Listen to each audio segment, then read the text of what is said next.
In my past life, I was a chiropractor. I loved my job. I was really good at it. I could walk in a room and bones would just move. My patients were great, and I loved getting people out of pain. And then one day I had a baby. And that baby turned my life upside down. Motherhood, it not only blessed me with this girlish figure, but it forced me to figure out what I really wanted to do with my life. And at the time, all I could think about was being home with my son. We both endured a life-threatening pregnancy, and the last thing I wanted to do was leave him. And so the boy smelled like sunshine and love. And so he couldn't, 14 hours in my office couldn't compete with just these little hands touching my face. And so I left practice to be home with him. But I still had dreams of him going to private school, us taking him to Disney World, the Grand Canyon, whatever it is that he wanted to do, and all of that requires money. But I didn't want to leave him, so I had to figure out what to do from home with this baby.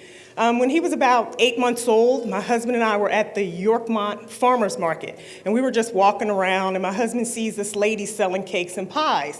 And he's like, "You could do that." I'm like, "Do what?" He said, "Sell cakes and pies." I'm like, "I don't sell cakes and pies. I used to be a doctor." And he goes, "No, seriously, you could totally do that. And I think your stuff would be way better than hers." I'm like, whatever. So I walked over just to ask her, what it's like to do this. Me, if you ask me a question, I will give you an answer. And if I don't know the answer, I'll probably make it up, but we'll all be happy at the end, And so I wanted to talk to her, and she was so mean to me.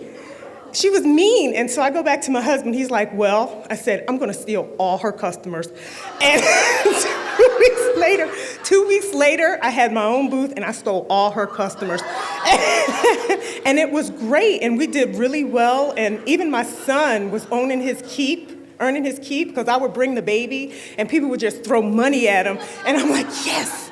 And then his brother came, and I couldn't figure out how to juggle. For me, going from one baby to two was like going from one to all of them, and I just couldn't figure out how to grow this business and have an infant and a toddler. So one day I was on the internet looking for a cake pan and came across a cooking competition, Nordic Ware. You had to write a recipe and an essay, and you could win $10,000. So I'm like, I know how to write. And so I entered the contest. A few weeks later, I get a call from Nordic Ware. They want to fly me out to San Francisco to compete at the San Francisco Baking Institute against 9 other finalists. So I'm like, cool. So I go out there. Nobody's nice. Me? I'm nice. And so I was with my sister, and I was like, nobody's talking to me. And she goes, so? We didn't come out here for make friends. We came out here for 10 grand. I was like, yeah, we came out here for 10 grand. And so I did the competition and then went home with 10 grand. And then after that, I was like, okay, why did I go to graduate school when all I got to do is write a recipe and win $10,000?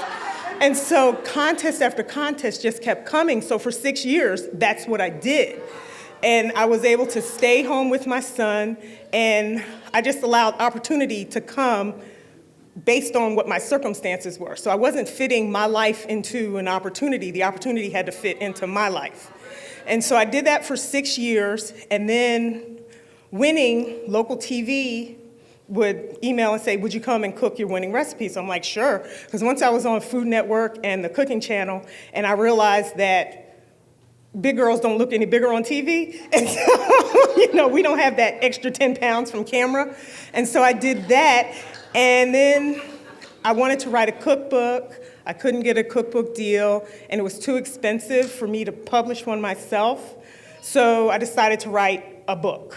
And I don't read romance novels, but I'm a sappy romantic, and I love, and I love food, and I love marriage, and so I wrote this book that encompassed all of that.